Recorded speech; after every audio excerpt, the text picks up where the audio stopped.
Breaking news. హైదరాబాద్లో 1,00,000 ఇళ్ల నిర్మాణానికి ముఖ్యమంత్రి రేవంత్ రెడ్డి సర్కార్ శ్రీకారం చుట్టింది.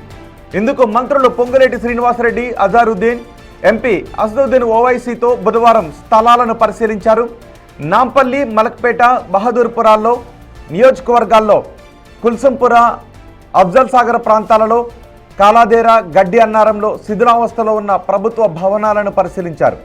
శిథిలావస్థలో ఉన్న భవనాలను కూల్చి ఆ ప్రాంతాలలో ఇళ్లను నిర్మించి ఇవ్వాలి అని ప్రభుత్వం భావిస్తోంది.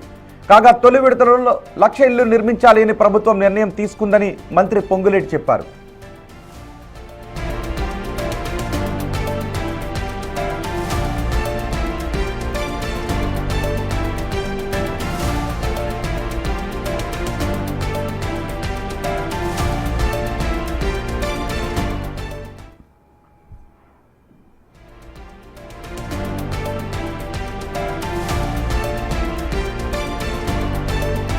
హైదరాబాద్లో 1,00,000 ఇళ్ల నిర్మాణానికి సీఎం రేవంత్ రెడ్డి సర్కారు శ్రీకారం చుట్టింది. ఇందుకు మంత్రి పొంగులేటి శ్రీనివాసరెడ్డి, అజారుద్దీన్, ఎంపీ అసదుద్దీన్ ఓవైసీతో బుధవారం స్థలాలను పరిశీలించారు. నాంపల్లి, మలక్పేట, బహదూర్పుర నియోజకవర్గాలలో, కుల్సంపుర, అఫ్జల్ సాగర్ ప్రాంతాలలో, కాలాదేర, గడ్డి అన్నారంలో శిథిలావస్థలో ఉన్న ప్రభుత్వ భవనాలను పరిశీలించారు.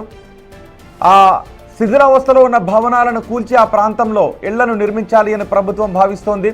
తొలి విడతలో 1,00,000 ఇళ్లు నిర్మించాలని ప్రభుత్వం నిర్ణయం తీసుకుందని మంత్రి పొంగులేటి చెప్పారు. శిథిలావస్థలో ఉన్న భవనాలను పరిశీలిస్తున్న దృశ్యాలు మీరు బిగ్ టీవీ స్క్రీన్ పైన చూస్తున్నారు. బహుశా రాబోయే రోజుల్లో వాటిని కూల్చి అక్కడ కొత్త భవనాలను నిర్మించబోతున్నారు.